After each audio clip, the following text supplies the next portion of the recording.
சின்ன கெண்டைய போட்டு கெளுத்தி வரால ரெண்டையும் பொடி போண்டா சிந்தி சண்டைய வாங்கி சோடா பாட்டில சந்தில விடுவோண்டா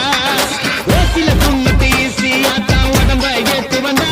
போலீஸ் பிடிச்சா பொய்ய சொல்லி நம்பர் பிளேட்ட நாங்க மாத்து வந்தா